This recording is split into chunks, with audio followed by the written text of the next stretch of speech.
for it to take 14 months in order to find out who Marilyn was. But what I know is that in my faith, I was able to pivot.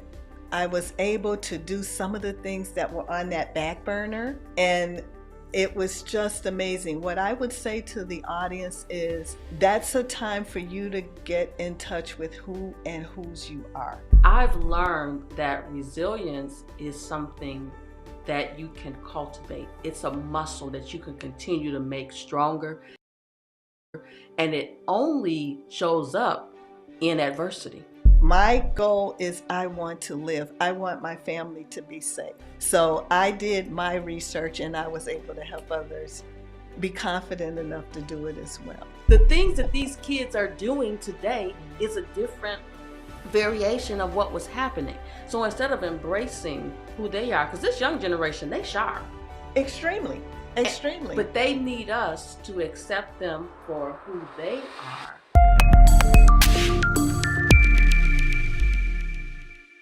Hello everyone, welcome back to another episode of the Growth Motivator Live with me, your host, Dr. Lisa L. Campbell. Today I am joined by Marilyn Render, and we are going to be talking about thriving in the face of adversities and setbacks.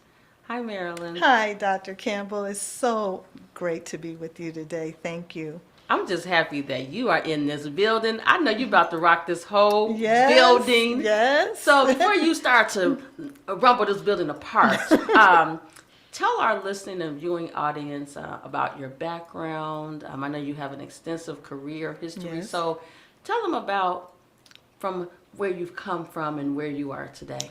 So I started off in commercial real estate. I studied at Roosevelt University. Shout out to my Roosevelt University people, business administration.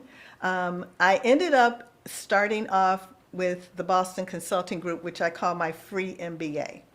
And then from there, I was able to go into commercial real estate for quite a long time. That was my niche. I loved it. Everything was fabulous. I'm young, going all over the world, the whole shot. And then for commercial real estate in the late 80s, it started to tank. The markets were going a little dim. I dealt with strip center shopping malls, so it was a little difficult because people weren't getting into that. They were doing more of the bigger industrial and office building space. So that was the first time I pivoted. I had transferable skills that allowed me to go to different places such as insurance, real estate, management consulting, the whole gamut. So I ended up looking at a little ad in the paper, and I applied as an executive assistant for an association. I was, because of the markets tanking, I ended up applying for that place and another real estate place, although when the real estate market started to change, I ended up wanting to still stay in the market. You need to do a little bit of a change. To make a long story short, I ended up going to the place 3 times and telling this company no. I said, no, it's not for me 3 times. Not once, not twice, 3 times. Thanks, but no thanks. Marilyn, they love you. Everything, nah, that's okay. It's not for me.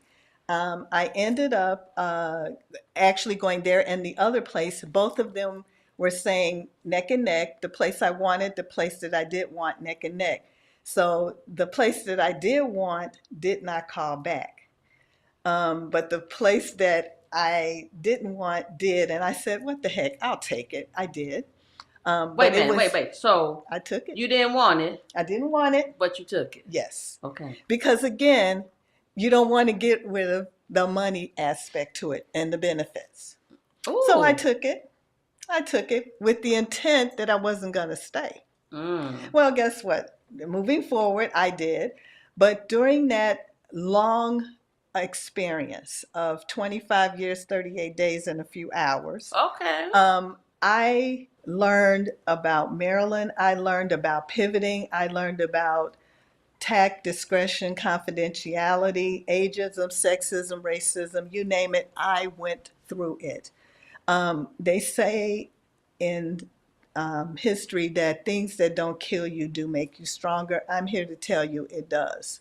And I'm also here to say that in order for you to grow through something, you have to go through it. On the other side of this pain is the most profound experience of my life that I'm here to help others grin and bear it. A lot of times you'll hear people say, I want a seat at the table, and you don't need a seat at the table. Not only should you be at the table, you should put your hands on the table and probably put your feet up, because why? You need to do something that you never done before. A lot of people see, but they don't hear. I knew you was about to blow this spot I up. am a listener, and that listening, doctor, is what helps. Oh my God. You have helped so many people. So when we met, I, at that time, was working a full-time job at a university online. It was pretty flexible, right? Because you're online. I didn't have to go anywhere. I didn't have to log in at a certain time. As long as I did my work, nobody bothered me. But then I was simultaneously working my consulting company, right? And it had its ups and downs.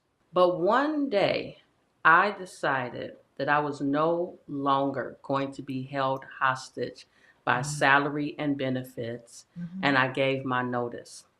The moment I gave my notice, I felt this sense of peace that I hadn't felt in 25 years. Because during that 25-year time frame, I dealt with a lot of adversity. Before I started working that job, I had my consulting business, but I really didn't believe in myself and my consulting business. So I was working at this one company, and they were out of state. And I would travel to New Mexico and Tulsa, Oklahoma. That's where I met William and Dwayne. And so one day, my boss was like, hey, I'm going to come to Chicago so we can meet. I'm like, you live in Tennessee where the company is based. Why are you coming to Chicago? The moment she called me and told me, I knew I was being let go. So she came to Chicago. So we're at this DoubleTree by O'Hare Airport, as my husband calls far, because it's far away from our house. But we were meeting, and HR came in the door with her. And I said, you were right, girl. That's what I said to myself. And so they told me that my position was being eliminated, but the department itself was being eliminated. And I said, thank you so much for this opportunity. It has been a pleasure to work with you, because I always believed in having a B plan. And that was really a part of me facing lots of adversities and setbacks. You know that old saying, don't put all your eggs in one basket? Absolutely. I learned that very early on. So I've always had something on the side, and it started off as something on the side for purses and traveling and nice dinners and all those things.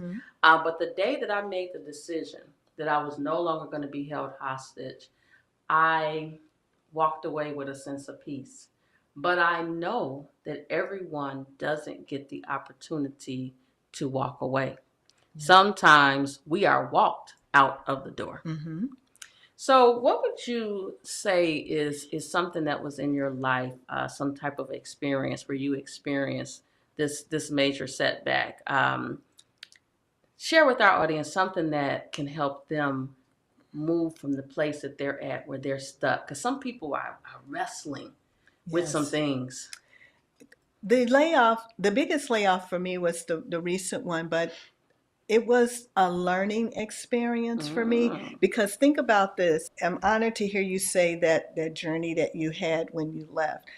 The same exact thing happened to me. I did not expect for it to take 14 months in order to find out who Marilyn was. But what I know is that in my faith, I was able to pivot. was able to do some of the things that were on that back burner. And it was just amazing. What I would say to the audience is that's a time for you to get in touch with who and whose you are. Mm. I really did some soul searching. It allowed me to be that caregiver for my family during that most horrific time. I lost my only brother. And was like a gut wrenching, hurtful time in my life. I also lost dear, dear friends during that time. But each one of those experiences, I would say, got me to where I am today. Each person that I lost left me with something of value, and I'm able to take that and give it to somebody else. You can't be selfish with your information. As we are women here today, and I'm listening to you, all of our stories are similar. So Mhm. I am a person who have been just wonderful at knowing people who care and knowing people who say, hey, I'm going to check on Marilyn. How are you feeling? Hey, doctor. Our Zoom calls that we used to have. You have to have others in your life who care. But most importantly, you have to be honest. I'm Mm. finding that people weren't honest with me, and I kind of wish that they were, and I tell you, doctor, I don't like the phonyism. If, take that Band-Aid right off and just rip it and stick some alcohol on it, because I want you to be honest with me. I don't want you to play around. I think honesty is the best policy, and you have to stand by who you are. And that will lead you into the greatest direction of your life ever. I love it. I think a lot of times we're serving others, we forget about ourselves. And during the pandemic, they talked a lot about self care, self care. We've been self caring for a long time, Mhm. but I think the pandemic took the self care to the next level because you Mhm. realize that tomorrow isn't promised. Very true. Very true. And when you think about, it wasn't, the pandemic to me was not just job loss. We lost friends, we lost family members. A lot of us lost ourselves, but also a lot of people gained a value themselves as well. I gained a lot of value. I gained more friends because I became more profound in my church. And I was one of those who were to go online. We did prayer services online. We were able to help people who were in need. My church was instrumental in getting the vaccine. So I said, oh, I'm in health information management, even though I didn't do that anymore. It's always in you. Yes, in me. So I was happy. I said, oh, I know what that is. And did research on what the vaccine entailed. And I was able to help others. I had a lot of friends who were afraid. I'm not taking that. That's the mark of the devil. All kinds of craziness that was going on. I'm like, wait a minute. This is something that's going to help us. Now, if you don't want to do it, that's you. But my goal is I want to live. I want my family to be safe. So I did my research and I was able to help be confident enough to do it as well. It's interesting how, in the face of adversity, you learn so much about yourself. Yes. Yeah. I've been saying for the last 12 months that I am comfortable being uncomfortable because I spent too many years being comfortable. Mm-hmm. And once I got to the place of living in the uncomfortable space, I realized I kind of like it here. Mm-hmm. Because being comfortable is when you get caught off guard. Absolutely. Absolutely. And you don't want to be faced with, because that's, Mm-hmm. I'm like you too, doctor. I love being uncomfortable because that's where I shine. Mm-hmm. I just go out and say, look, I'm that person that's the ally for the underdog.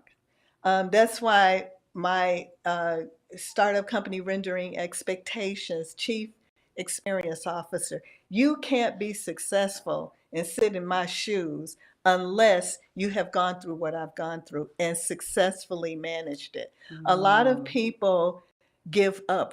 You can't do that. You can't let others get in your head and tell you you're something that you're not. You know in your heart and spirit who you are.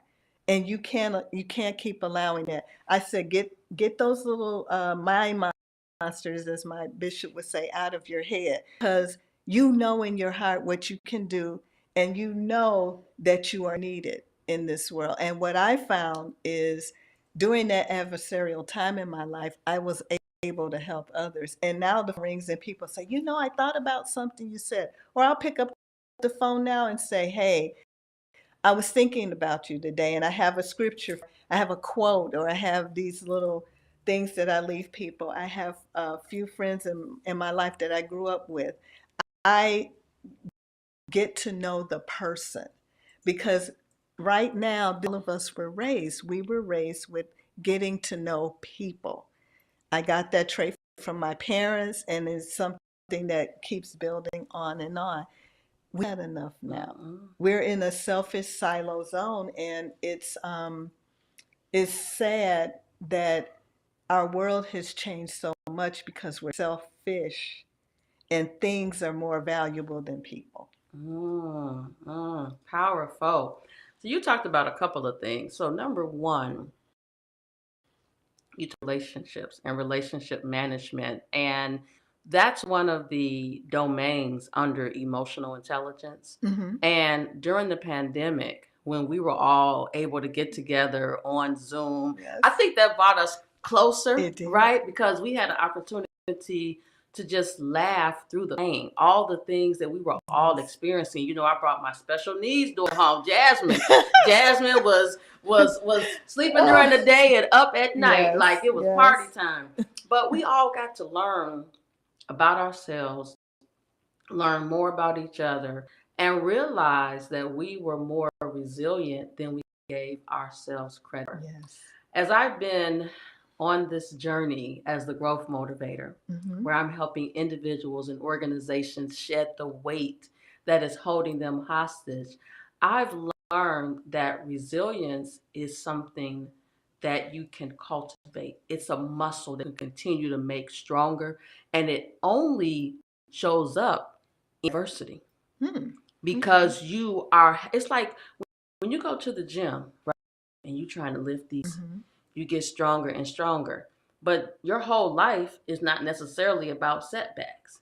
No. And so when the setbacks come, resilience, if you are allowing yourself from a mindset perspective to realize, okay, this is where I'm at. It may take me a little while to get myself together, but once that light switch flips, no turning back. That's right. Listen, what would you say to that woman who is struggling to find herself? I would say to that woman, this is a time of her life to be selfish. Okay. I would say to that woman that you have helped everyone all of your life, been a caregiver, wife, girlfriend, mother, employee, whatever. It is time to think of you. I did not shine until I became selfish. People teach us to be selfish in other ways, but that selfishness, meaning, why don't you pivot and put yourself first? And I did that. I started joining the board of directors. I did some things that were totally out of the ordinary. I always had an attraction for history, for art. And I said, I am going to be visiting these little places to get to know the things that Marilyn likes. And I didn't care about who didn't like it. A lot of things I did by myself because it wasn't about someone else anymore. It was about me. So I would say to the woman, sit down, write down what you always wanted to do, and just do it. I just came back from an awesome wellness retreat with our I Am That Woman board of directors. I can't wait to go share. We are in St. Thomas, so a shout out to Twyla Jenkins and my board members. She is another person in my life that is just awesome. I just came back from Sedona, Arizona, where we shared an awesome trip of wellness. It is a mindfulness retreat. We had a foot washing ceremony. I saw Dr. that on the Campbell. Facebook. We had a ceremony where we whispered something into the ears of our sisters. These were people we just met for the first time, but it was more of a profound. That is something moving I will never miss again. I will never miss that. The speakers and attendees were together. It was like it is a movement that is going to help us heal. And these are just things we don't do enough of. So I would say, I don't need that new Gucci purse. I don't need those new Chanel shoes. I need a wellness retreat, because that's where I really had the icing on the cake to my growth. I came back, Dr. Campbell, with a most profound and clarity that I haven't had in a long time. It was that piece of the puzzle that was shattered and now focus. And I'm happy to see where the next level is going to be, where it's going to be taking me. I love that. And for the gentlemen who are listening, I want you to know we are not leaving you out. This season, I'm so blessed to have some men on the episode, on one of the actually about 4 of the episodes. But also, one of the things that I call him the producer, aka hubby Paul, we're working on after this season is we're going to do some men's roundtables. We don't hear from the men enough, Absolutely. Right? We know that the Bible tells us that the man is the head of the household, That's right. but too many households have gotten away from that structure. They've gotten away from mentoring the young men. You know, we think about all the things that's happening in our belief that it's like, that's right. Not that it wasn't happening back in the day, but now it's next level. And so I want the men to know that, because their men are probably watching this saying, what about for the fellas? And but men, listen, men are different. If I ask my husband, do he want to go to a wellness retreat for men, he don't say, well, is there some cigars and whiskey involved? I might consider it, but those are just the things that women do. And so I want the men to know that. Overcoming adversity is a journey. It is. And no one has a perfect life. We all are going to experience adversity, but mindset plays a huge role. Even in the face of adversity, you have to maintain a positive mindset, a growth mindset, because when your mindset is fixed, you're not going to grow. The earth is moving as we speak, ongoing. It used to be this statement, life will pass if you let it. I don't know how long that pandemic was. It seemed like it was eternity. And I think for a lot of us, I'm just going to speak for my household. We went and bought, when the world was shutting down, we like, okay, we're going to go home. We're going to go special needs adult, baby, because she's still a baby. But we bought Twinkies and ho-hos and all this stuff, because I think that was the thing of our time that we will never forget. But I think some of us didn't think we were going to survive it. Especially because that we were losing loved ones. And it was a silent thing happening, killing people, and we didn't know. It was the unknown. That you still had to have faith. My son Christopher and my husband Anthony and I, we would walk. I lived near a park, so we would walk. We played games. I loved the different things there, because that was something we had not done before. And we got to know other. I got to know Anthony more. He worked nights at the time and I worked days, so we would be passing in the night. You also know something. He does that. But anyway, it was a time that we were all in the storm. We were all sane. And the playing field had leveled. Now the cat's out of the box. Mm-hmm. But what we're finding is that that cat was always in the box, but COVID hit. People are forgetting about humanity. Mm-hmm. We have gone crazy. It's people don't care. If we could just have media and some people say, let's tell the truth. What is wrong with telling the truth? Dr. Campbell, represent my family, you represent your family, people we elect represent us. Why can't people just tell the truth? It's just a circus of foolishness, but people have to maintain the balance of knowing we are human beings. You represent us. Stop with the nonsense. You know what? Stop it. I'm so glad you brought that up because I guess on the Growth Motivator Live, they'll say, well, what are we going to talk about? And my number one message is that this is about authentic conversation. It's about people who look like us, don't look like us, see that we are real people with real problems. Thank God we don't look like what we've been through. Absolutely. And that they can grow as a result. If you stop learning, stop growing. That's so true. And I don't know about you, but for me, my grandfather, these 22nd, 103 years old. Man. And so I know I have a lot of life in me left. And I, as my pastor, rest in peace, Bishop Willie James Campbell used to say, live.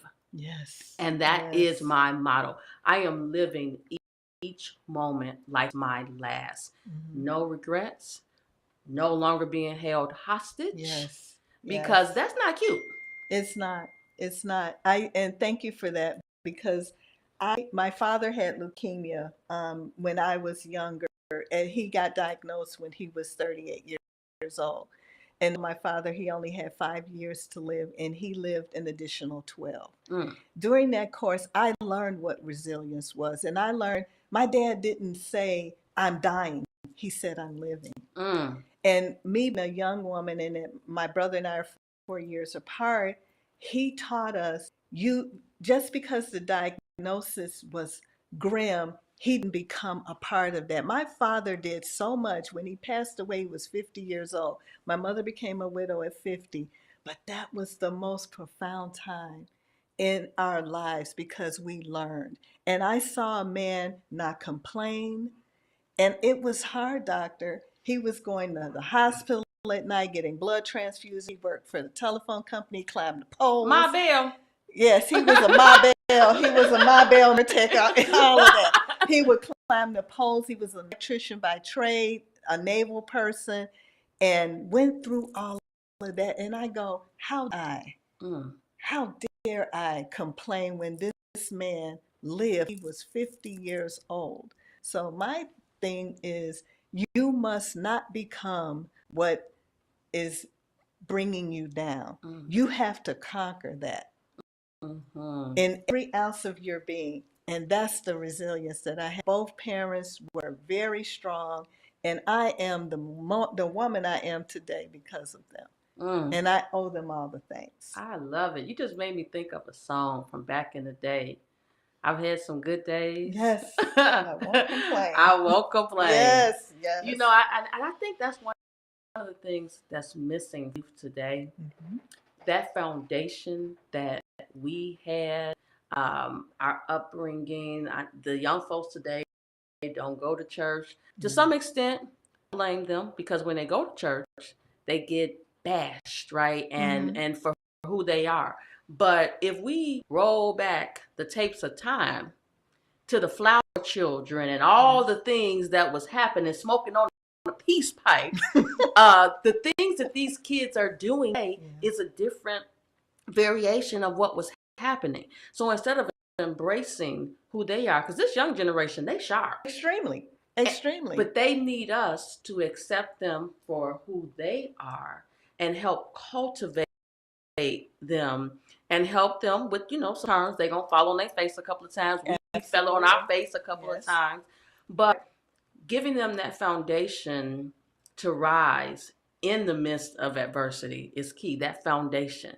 I think that foundation is something that the kids are missing today. The community, the village. You remember when? Oh, yes. I'm gonna tell your mother, right? And you was like, okay. Then listen. My mother said, when the street lights come on, you be in that house. That's right. That's And right. so to this, even as a 50-year-old woman, I'm like, let's see if the street lights about to come on. I need to be at home. That's right. My mother tells me all the time, I don't care how old you are, you're gonna be your mama.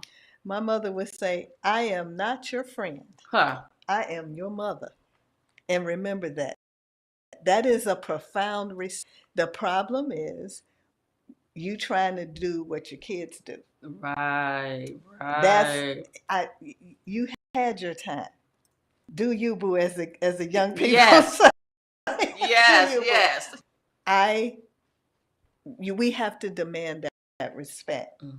Remember the yes ma'am, no sir, the whole shot. They don't do that. They care because we have to have people in their lives who say, hey, let's take a minute and talk. Those aggressions. So I love it. Yeah. So listen, almost at the end. I want to ask you one last question. There's this statement that says, adversity breeds creativity. Is that a true statement? It's an absolute statement. How? Because my creativity started, my juices were flowing and they just came out. I would say I was cooking and it just came out of the pot. From the adversity levels you learn, you grow. It's just I've been through the storm. A little rain is not going to bother me. Listen. A little rain is not going to bother me. You've been through the storm. Adversity allows you to take your best shot. I'm here.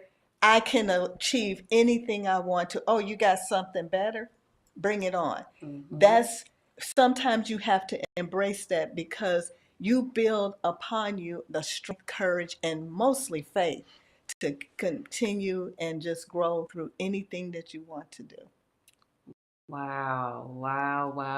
Now, this talk show is only 30 minutes. I know if we had another 30 minutes, we would blow the roof off. But as I'm thinking about adversity and where I am today, when I was in my first office space, I faced some adversity that caused me to have to move out of the office. And so now we are taping season 2 of the Growth Motivator live, and with another level of adversity because they're going to tear this building down. But what I realize is that one door has to be closed for another one to open. That's very, very true. And so I'm walking happy. I'm walking away grateful. I'm walking away not being able to see what's ahead of me, but knowing it's going to be great. It's going to be better than what it is now. Everything is greater later. Oh, yeah. Look, say it for the people in the cheap Everything is greater later. And I think a lot of people don't realize that. Yes. So focused on the future and the right now. Yes. But right now, honestly, it's over. We can't get back today, the months and before that, but we definitely can do something about the future. That windshield is in front, that rear view mirror is in the rear, keep it there. And you know what? Let me just help the people out because they don't know what you're talking about. So I'm going to help you out. You probably have seen a car or two drive by during this episode. And in the front is the future. Your future is bright. It's the unknown. It's something that you embrace. And it's the new beginnings. I love it. Well, Marilyn, thank you so much for Dr. joining Campbell. Me today. I'm so happy to be with you I am today. Excited about now. Tell the folks your new brand, your Rendering Expectations. And I am the Chief Experience Officer. So please hit me up at Marilyn Render Instagram and on Facebook, Marilyn Render. It is so good to be with you guys today. All right. Thank you. Well, thank you everyone for listening in, watching another episode of the Growth Motivator Live, where we talk about thriving in the face of adversity. Until next time.